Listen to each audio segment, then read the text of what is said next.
is Stone Phillips. You to help. Maybe you've sent money, or maybe you've just seen too many of those ads, and the pleas go in one ear and out the other. But when a woman from Indiana saw the face of one emaciated boy on the news 14 years ago, it was an image she couldn't ignore, and she did something most people wouldn't even consider. She tracked the boy down. It's a story not just of survival, but of perseverance, success, and a mother's love. Here's Steve Handelsman.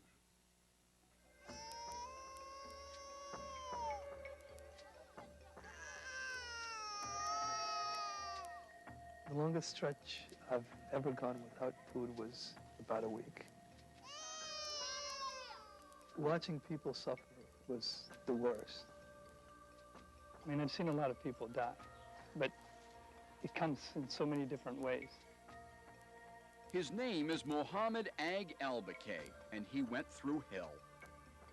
Caught in an epic disaster, the Great African Famine of 1984.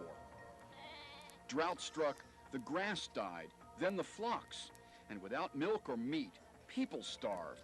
Children like Mohammed first. Were you scared? Yeah, I was very scared. But I have this thing with fear. I'm never paralyzed with fear. How Mohammed survived when tens of thousands died is an incredible story of a unique boy, toughened as an outcast in his own land. He was born to the Tuaregs, a nomad people who travel the crags and sands of the Sahara. Tuareg men need to be agile and strong. Mohammed was not. He had a clubbed foot, and a hunched back, and a label. Cripple. They would taunt you. And so what did that do?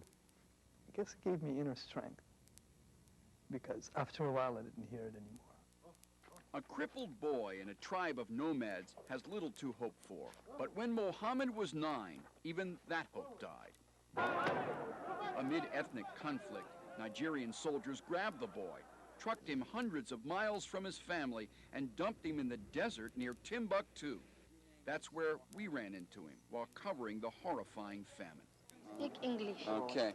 He was sharp enough to learn English on the streets, but he was hungry, sick, homeless. And my mother and my father, they are in Nigeria now. He'd been on his own for 2 years. At age 11, Mohammed's life looked bleaker than ever. I didn't speak the language. You were disabled. I was disabled. You were alone. I was alone. All I did was cry. But I got over it because I have to eat. No easy task in a town teeming with refugees, where every kernel of grain was precious. Meat so scarce it was worth a fortune, even covered with flies. I was better off than a lot of kids out there because they had no clue. A lot of kids had no clue. What happened to them? A lot of them died. A lot of them died. Mohammed learned to stave off the hunger pains by fooling his ravaged body. Some of the kids who smoked said, if you smoke tobacco, it'll stop you from being hungry. So I tried it, and I smoked it, and God, it worked a little. As hungry as he was, Mohammed says his devout Muslim faith prevented him from stealing. A lot of people were dying, and if I had died and they stole, well, I knew where thieves go. Thieves go to hell. That was an immediate concern. Like so many kids around him, Mohammed felt his life ebbing away. I can remember the first day that I thought I was near death. How would an 11-year-old boy know he was about to die?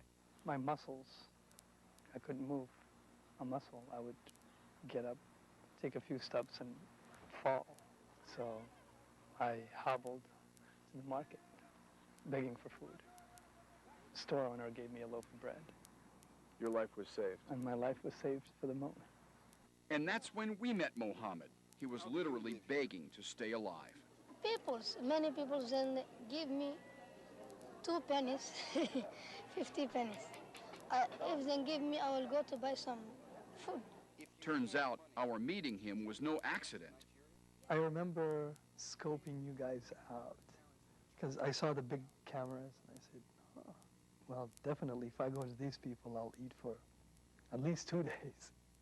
So you stalked me. I stalked you guys. I figured I'd talk to you guys for about a minute or so and beg for food and go on my merry way. And fortune smiled again.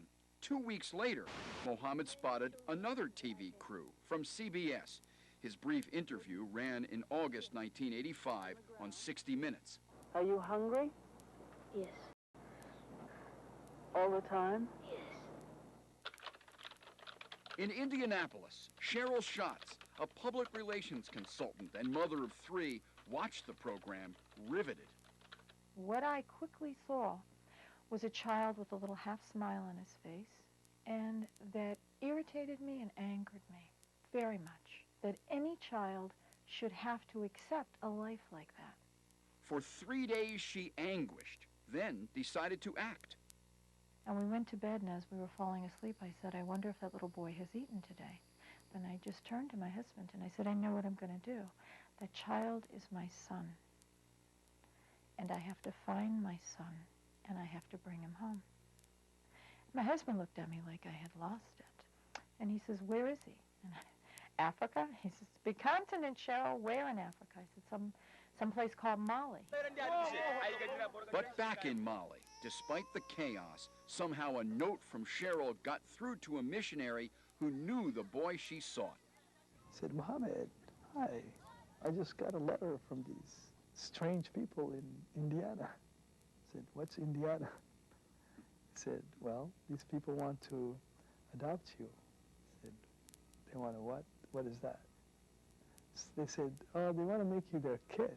I said, they want to make me their houseboy. I can do that.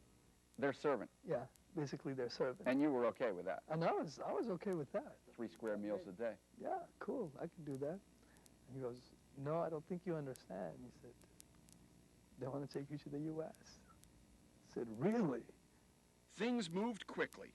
Cheryl filed to adopt, and Mohammed got his first passport. And 4 months after Cheryl saw him on TV, Mohammed was in his new mom's arms in Indianapolis. Did you feel welcome? Definitely. I had the biggest grin on my face the whole time. I just loved it. I was getting some serious love. And some serious food. For once, Mohammed had a full belly and parents to take care of him. Support for his next ordeal. He was a medical mess. He had TB of the spine, scoliosis, kyphosis, malaria, cerebral malaria, polio, severely damaged clubfoot that had gone into gangrene. Young Mohammed would undergo several major operations, but like any tough Tuareg nomad, he never cried. Never. Once in all of the surgeries, he just looked at me and he said, Mom, this is a hell of a pain. That's the most he ever complained, ever.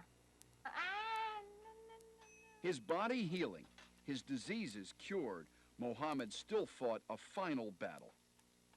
This bright youngster, who had taught himself to speak in 6 languages, came here to America unable to read in any language, much less English. All he could write was his own name. They put me in a first grade classroom. You were 13? I was 13. Bigger than, gosh, twice the size, 3 times the size of most of the kids. So you're in little chairs? In little chairs with a little desk with coloring books, and God, it was awful. So the street kid from Africa went back to the streets, practicing reading traffic signs, then billboards, with a thirst for learning and his never-say-die attitude. Just practice, practice, practice. It worked. This spring, the nomad boy who survived the famine, charmed his way onto TV, won the heart of a mom in America, and learned to read, graduated from one of this country's most prestigious colleges, Georgetown University.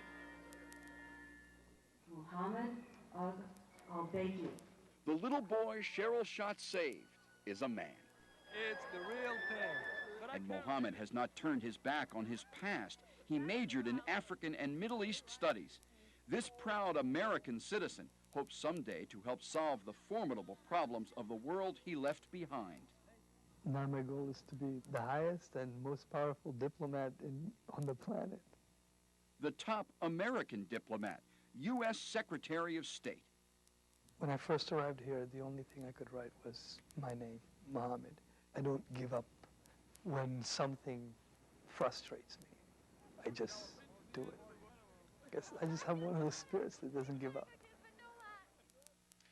When Mohammed first came to the United States, he thought his biological parents had died. He has since discovered that his mother is alive and living in Nigeria, and he even went to visit her. She told Mohammed she's happy he's alive, and she gave her blessing to the adoption. Mohammed now considers himself a son with two mothers.